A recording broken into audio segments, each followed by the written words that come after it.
Bonjour à tous et bienvenue à notre moment de famille. Alors aujourd'hui, nous allons parler d'une thématique relative à la relation du couple. Nous parlerons du pardon, le pouvoir du pardon dans le couple. Je suis Nelly Nana, conseillère conjugale et familiale et coordinatrice de l'association Parents pour réussir qui travaille dans l'accompagnement, le conseil et la formation des parents dans l'éducation des enfants. Alors, le pardon, à quel moment le pardon intervient dans le couple? Alors, ce qu'il faut dire, c'est que dans la relation conjugale, il faut reconnaître qu'il peut arriver qu'un des conjoints, par un acte ou un autre, pose préjudice à l'autre et que cet acte fautif puisse effectivement briser la relation. C'est à ce moment que le besoin de pardon est important. Et à ce moment, c'est important que le conjoint qui a offensé l'autre soit humble pour aller vers l'autre, reconnaître son tort, demander pardon.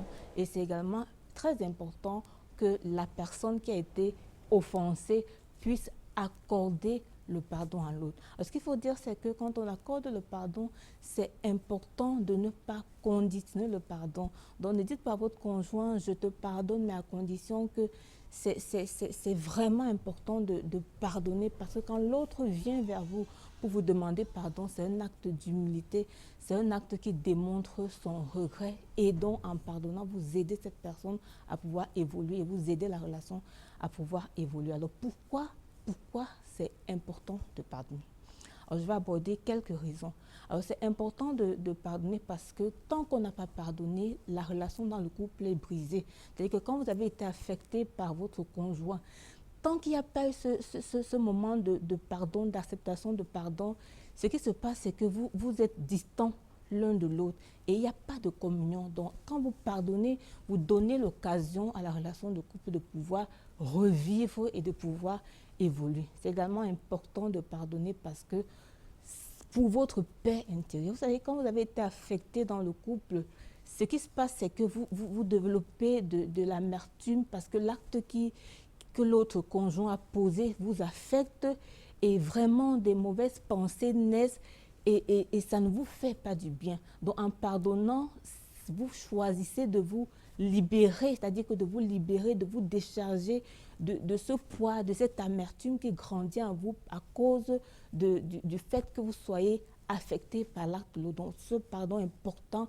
pour votre paix intérieure. Également, c'est également important de pardonner parce que en pardonnant, nous reconnaissons que dans le couple, nous sommes des personnes faibles.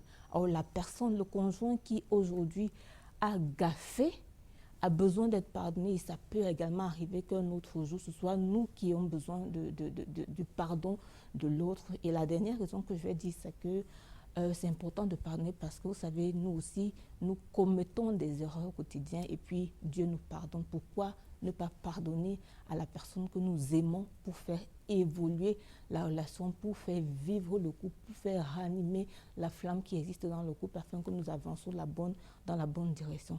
Alors nous allons parler maintenant de est-ce que c'est possible de pardonner toutes les fautes? J'avoue que c'est une question qui revient souvent et beaucoup de personnes qui nous côtoient vont dire mais c'est vrai qu'il faut pardonner, mais il y a des choses qu'on ne pardonne jamais à une femme, il y a des choses que je ne peux pas accepter. Je suis très d'accord, ce n'est pas facile de pardonner. Quand nous parlons de pardon, je ne suis pas en train de dire que c'est facile de pardonner. Je ne suis pas en train de dire qu'en pardonnant, vous effacez totalement le fait que vous soyez affecté.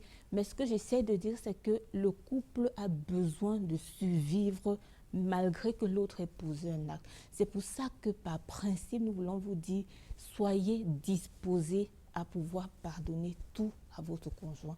Soyez disposés à pouvoir pardonner un mensonge. Soyez disposés à pouvoir pardonner une tromperie. Soyez disposés à pouvoir pardonner une infidélité. Ça ne va pas aller de soi. En choisissant de tout pardonner, vous choisissez de donner la priorité à l'évolution de votre couple. Vous choisissez de donner une autre occasion à votre partenaire qui a offensé de se racheter. Vous voyez, quand vous ne pardonnez pas, Quand vous ne pardonnez pas, vous isolez votre conjoint. Vous le mettez dans une bulle, vous le mettez en quarantaine et pendant qu'il est de son côté, vous êtes de votre côté. Et ce qui est plus grave, c'est que cette personne est encore plus vulnérable parce qu'à ce moment, votre pardon est un grand soutien pour elle. Votre pardon la ramène dans le couple. Et tant qu'il n'y a pas ce pardon, quelle que soit la faute, cette personne est vulnérable. Cette personne est encore exposée et finalement, c'est votre couple qui en pâtit. Ce n'est pas facile de tout pardonner, mais c'est important de comprendre que c'est bon d'être disposé à tout pardonner parce que la relation du couple doit survivre, parce que l'unité du couple doit survivre et l'unité du couple doit être au-dessus de l'acte que l'autre a posé. Et puis, je voudrais encore dire que, et le dernier point que je voudrais que nous abordons, c'est en quoi le pardon est finalement un pouvoir dans le couple. Alors, ce qu'il faut dire, c'est que autant le mariage a été institué par Dieu, autant le mariage a aussi un ennemi qui s'appelle le diable. Vous savez, tant que vous n'avez pas pardonné à votre couple, ce qui se passe, c'est que le diable va agir pour que vous voyez votre couple, votre conjoint qui a fauté comme quelqu'un de très mauvais. Le diable va vous amener à voir la faute de votre conjoint comme quelque chose d'impardonnable. Et vous allez voir, plus vous voyez la gravité, la grandeur, la profondeur de sa faute, plus la vision que vous avez de votre conjoint change. Et plus la vision que vous avez de votre conjoint change, plus vous vous éloignez de cette personne et la distance entre vous ne fait qu'augmenter. Et vous voyez, cette distance augmente parce qu'au fond, dans votre cœur, le pardon est la chose qui bloque votre rapprochement. Et donc, plus la distance est là, plus vous vous éloignez. Et il y a donc quelque chose de fort à faire. Il y a quelque chose de puissant à faire pour briser cette distance. C'est le pardon qui doit intervenir. C'est le pardon que vous devez décider d'accorder à votre conjoint. Et en décidant d'accorder le pardon à votre conjoint, vous choisissez d'autres de votre relation conjugale l'ennemi du couple qui s'appelle le diable.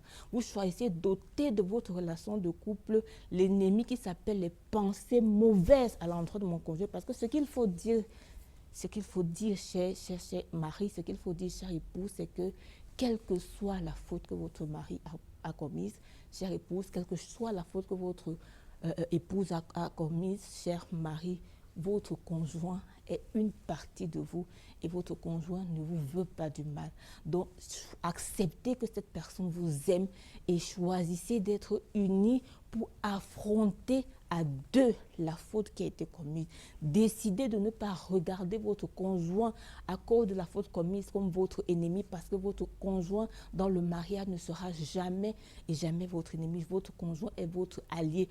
Pardonnez à votre conjoint, arrêtez-vous les mains, soyez unis, soyez solidaires et à deux, affrontez l'acte malsain qui brise l'unité, affrontez ensemble cette faute et trouvez des solutions à deux parce que le plus important, c'est l'unité, c'est l'harmonie du couple. Cette harmonie est importante pour le couple, cette harmonie est importante pour l'épanouissement et l'encadrement des enfants. Voilà ce que j'avais à vous dire ce matin sur le pouvoir du pardon. J'espère que ça vous a motivé et que ça vous a boosté et que ça vous encourage vraiment à pouvoir vous déterminer à pardonner à votre conjoint, quelle que soit la faute commise, même si, je rappelle, même si ce n'est jamais facile. Sur ce, je vous dis à bientôt pour une autre thématique. D'ici là, portez-vous bien.